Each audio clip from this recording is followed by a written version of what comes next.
Hello, my name is Joyce Li. In my work of How to Live a Resilient and Flourishing Life, I talk a lot about simplicity, meaning, and purpose. But theory meets its truest test at home. For years, I witnessed my daughter Michelle navigate a difficult journey of a chronic skin condition. And this prolonged ordeal stared us down and asked us to discover what resilience truly means when the problem doesn't go away. It wasn't about grand scheme of treatments or magic formulas. It is about the consistent and constant application of our deepest values. Today, Michelle and I explore how to live a meaningful life when fixing the problem isn't the goal.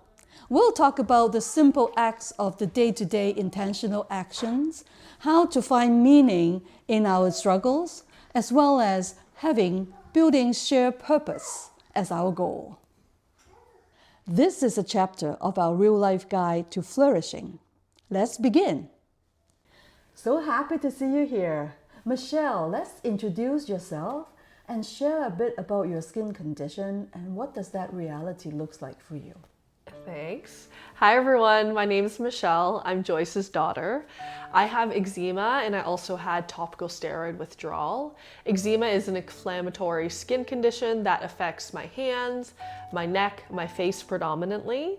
And topical steroid withdrawal is a condition ensued by the use of topical steroids to treat my eczema. With topical steroid withdrawal, the symptoms were very overwhelming. Some symptoms included just full body burning skin, slow healing wounds. It affected my sleep, so I had insomnia, and also gave me different symptoms that were like depression and affected my mental health.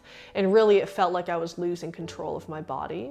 So that was when I was 25, and now I'm 35 and I'm dealing with just eczema, and it is an everyday condition. During TSW, the depression was really heavy because doctors told me it was just severe eczema and that I would be living with it for the rest of my life. It took a long time for me to really accept my condition for what it was. And there was a fine balance of believing that it was something more than just severe eczema and also taking care of my mental health so that if the doctors were right and I would have to live with this for the rest of my life, how that would look like and how I would deal with it was a big focus of what I needed to do. Now, other than the physical symptoms that you described, how does that condition affect your sense of self? Or does it actually reshape your outlook in life at all? I think it really affected my sense of self because I didn't recognize myself in the mirror. I actually didn't really look in the mirror for a long time because I couldn't bear to see my entire face look like what I felt like was a monster. And that led me to really just disassociate from my body in order to survive. And I also think because I was so uncomfortable with the pain, how I looked, I really did not see my friends or be social. And part of my personality is actually being very social with my friends. I see that as a strength of mine, but also as a way for me to connect with people. And so not being able to do that made me feel like someone else. Like I didn't physically feel like myself, and then mentally I didn't feel like myself. So that was really tough.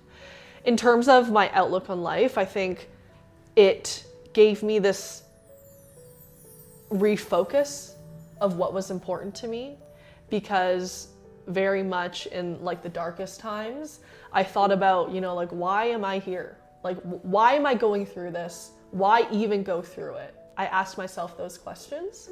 It always brought me back to the people in my life. I always thought about my niece at that time. She was probably around 3, and I really just always looked forward to seeing her and seeing what, silly things she was gonna say. It made me think about her growing up, wanting to see her personality grow with her, and also just my friends. I wanted to make memories and I wanted to see the world. That was what was important to me. So in a way, like, even though I really struggled, it also showed me what was important. And I feel very lucky for that, because a lot of people don't get that time to reflect or to think. You know, life is so busy. We're going after the next job, the next promotion, we're doing this event.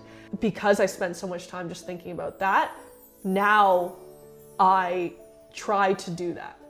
Of course, everyday life gets in the way, but I never take for granted waking up in the morning, being able to like see the people that I love and spend time with them.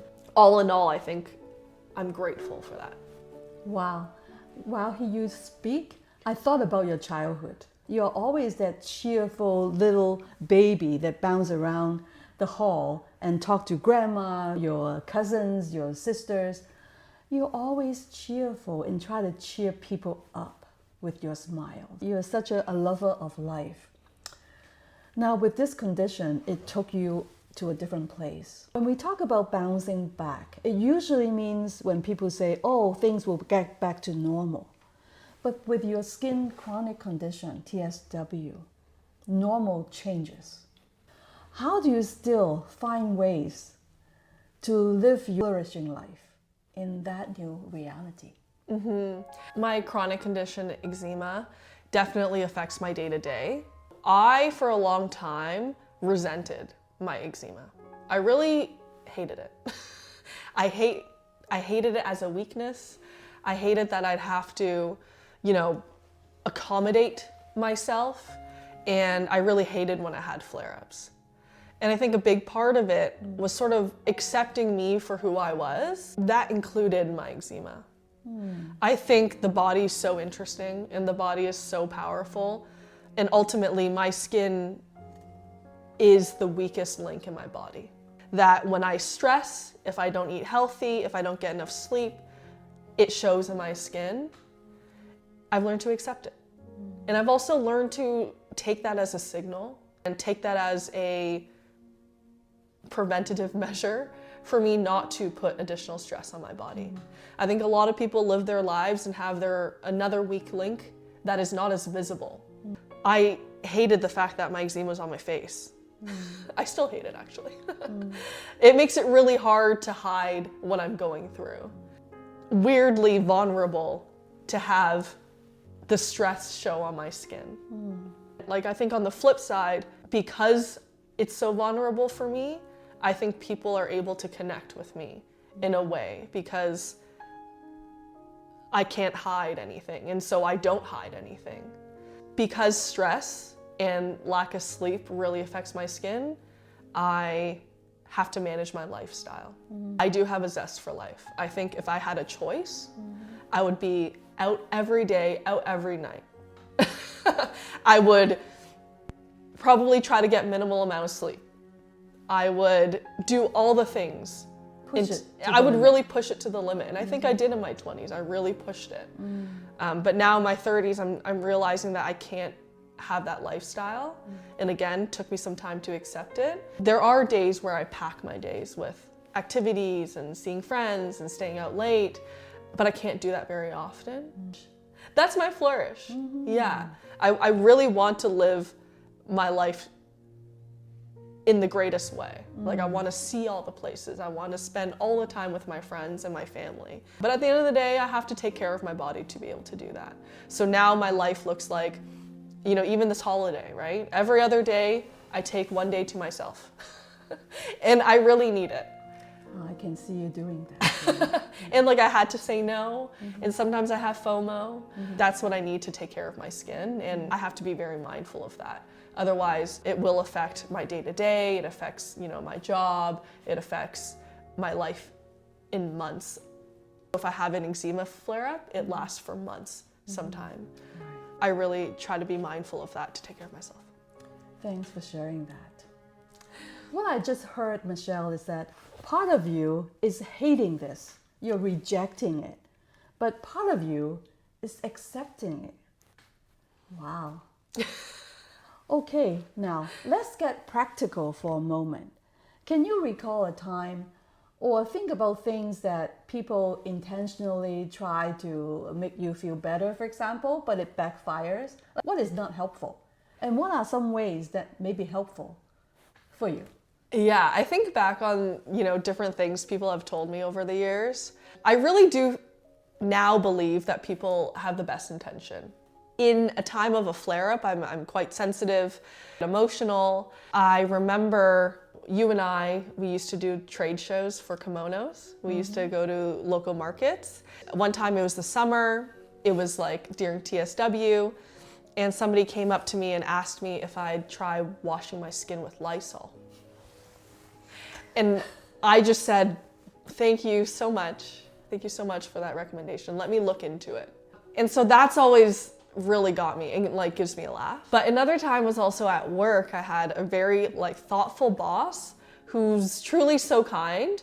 But with eczema, you have flare-ups. So some day your skin's very good. Some days your skin is not good. And during this time, I had a break in my skin, so it was great. And he came up to me and he said, Michelle, you look beautiful again. And I was like, oh God. What about the other time? Exactly. So that's what I think about. I think about the other times. I think about, I'm inevitably going to have a flare up. And so then I'm going to be ugly again. So thank you. So those were not helpful. But I try to laugh it off. But when I think about times where I was going through a flare up, I was feeling like I looked like a monster. I felt very ugly. I didn't feel like myself. I was very depressed. The friends and the moments that I remember are when people just treated me like normal. Even if I had a flare up, they'd go, it's okay. You look the same. You look the same. It's fine. It will pass like it always does. And they always reminded me of these things that I knew in my heart was true, but I at that time didn't have the faith or the hope. Because as resilient as we are, I think there are times where the hope is just not there. Yeah. Right? Life just gets in the way. So those were moments that I really cherish, where my friends just hung out with me. We watched Gilmore Girls, we'd have dinner, and it was just like flare up or no flare up. I felt like myself. Precious. Oh, that's great, Michelle. I'm glad that we can laugh about this, but it wasn't so fun at the time, Michelle. Well, tell me about a particular moment you felt being supported, and why is that moment so powerful? If I look back on when I felt most supported, I see my friends and my family that did the little things that show that they cared for me. At that time, it was very hard for me to do basic things. I remember when you used to wash my hair like a baby. I felt like a baby.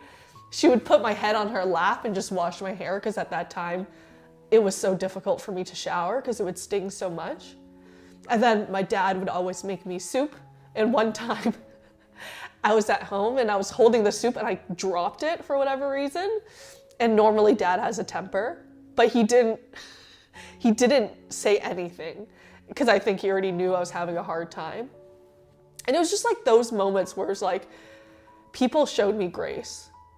And, sometimes I would be very emotionally reactive, but the other person wouldn't react. I'd go to the store and people would just smile at me. You could tell when people can sense something is wrong. And so those were just moments that I cherish and I think about all the time. It's the grace that people showed me. And that really makes a difference. And I think, people always say, you never know what someone's going through, and it's so true. So every interaction during that time is something I cherish. This is a good example of how life acts in reciprocal ways. So show grace to people. It must have not been easy for you to witness what I was going through. So from your perspective, what was the hardest part? Thank you for asking. As a caregiver, as a mom, the first thing that came to my mind is guilt.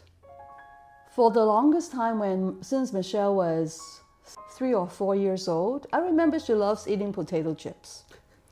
But then I also remember she has these rashes in her arms, behind her legs, itchy here, there, and we will keep on going to the family doctor prescribing these topical steroid cream, and I'll just put it all over her body. Guilt. I feel shameful following that guilt, because As caregivers, we don't know better. I don't know better, so ignorant, and so not pay attention to these long-term effects. I wouldn't even know. And I'm not trying to blame the doctors, but that was for years that happened. So that guilt and shame. The other thing is about sadness. Who like to see their children suffer?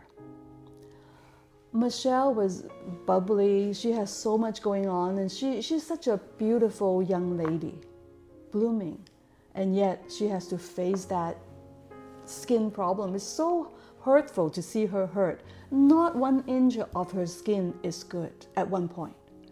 Like even putting on clothes, taking clothes off is painful. Never mind her face. And I don't want to go into too much detail. You can see some pictures Michelle gracefully shared publicly. But it was so painful to see her suffer with me not able to fix things. I'm a fixer. I love to do things to solve problems, quick. And yet, this is the lesson that showed me I cannot fix everything. But on the flip side though, the gain that I have through this ordeal is just to train me to know that when we are facing these terrible, persistent challenges in life, fixing may not be the only way to deal with things. And all I need is to sit back and listen and be a person that is able to walk alongside Michelle, to stand in the gap, maybe to pray for her, to be there for her, because knowing I cannot bring the cure, no matter how much I love her. And showing up with that steadfast love. And what does that mean? To love a person, no matter how they look, how grumpy they are. That is an art and virtue. So that's my gain. The last thing I want to mention about that time that you have to come home. You know, you left home when you were 18, go to university. And that 1 year that you took off, you came back home, it creates time for us to bond. And it creates new meaning. I never knew so much about you. And then every day that we have these little moments that we share, we do our walks together when you feel better. That was precious. So I wouldn't say that everything is sadness. To me, there are many, many gains. And while I watch you going through life with that resilience, and you are teaching me as well as to how I can gain resilience in my own life. Thanks. You know, Mom, even that year, it was such a big deal for me. So I ended up taking a year off between my first and second year. So in my second year around Thanksgiving, I had a really bad eczema flare-up. I decided to take a year off after that. It was the biggest deal for me. I didn't want to do it. I felt like, I was going to fall behind in my studies. I felt like a bit of a failure, to be honest, because I was so academically focused. But, my mom, my sisters, they all said it's just like a blip. A blip in life, 1 year among 90, is that a big deal? So I ended up taking a year off. But looking back on it, it was a life-changing experience. Because I actually remember, the first few months were tough because I was dealing with the flare-up. But at that time, I moved home. Also, my sister, my eldest sister at that time, was also home. So she's 8 years older than me. Growing up, we didn't really cross paths that much. Like, I was an annoying younger sister. By the time she went to university, I was starting to grow up. So at this point, it was after university, she had come home. And so I was home too, and she was like working or whatever. And I just remember having the best laughs in the kitchen because we have like similar senses of humor. But that was the first time we really, I feel like, connected. Yeah. And so there was that. And then I ended up taking a year off to go to Hong Kong to spend time with like Papa, as well as my aunt and my uncle. And that was also a pivotal time because I would wake up with Papa, we would Sun One, which is morning exercise, and then we would go to dim sum, and then we would walk around and go grocery shopping, and that was probably the most amount of time I spent with Papa as well. And then when I was in Hong Kong, I realized that, I didn't want to continue with my history and international relations major. I wanted to study economics because I was really interested in capital markets after spending all that time in Hong Kong. And that really changed the path of my career as well. So that, like, something I was so afraid of, being sort of left behind and falling behind in my academics, ended up being a very pivotal part of my life. So it's funny that you say that, because yes, I remember the walks, I remember the laughs. Such a great year of my life. Yeah, so that sour experience actually taught both of us stuff, and we all gained so much. This will be my last question to you. With the audience that are watching, and with your hard-won wisdom of this ordeal of eczema and TSW, what would you say to the audience? The first group is, they could be the people that are facing these persistent challenges. Any challenges like this? Chronic condition or any kind of illness, suffering? And then to the caregivers, what kind of word of wisdom would you like to leave with them? Thanks. So for those who have a chronic condition such as eczema or something else, or even going through TSW, I think it's really important to just remember that your body is strong and that you can do this. Your body's stronger than you think. Your mental health is more important than you think. If you're able to just hold on to a glimmer of hope, whether that be making more memories with your friends or family, or making a difference in the world, or seeing that world, hold on to that. Because I think when there are tough days, that's the only thing you can hold on to. And don't forget that this too shall pass. The bad days, tomorrow's going to come. There's always going to be a sunrise. And you can always depend on that. For the caregivers, I think caregiving is a hard job. It's a thankless job. It is a job that also requires resilience. So I think for caregivers, don't be so hard on yourself. I think you're doing great. The steadfast compassion is felt, and I think it's important to also take care of yourself, especially if this condition is long-term. It's important that you take care of your physical and mental health as well. So wise. So what I saw in Michelle is her brilliance about self-compassion and her zest for life. I thought that she gave a very good message to the caregivers, as well as for the people who are suffering with these challenges. Are there times in your life when you're going through hardship and your focus is on fixing the problem? When fixing the problem is not happening, or it is beyond you that can fix anything, do we have the courage and the confidence in the person himself or herself that they will go through their own healing journey, through their own paths and findings, as people that are supporting that community? Michelle talked about people in her life that supported her. Can we be in that community?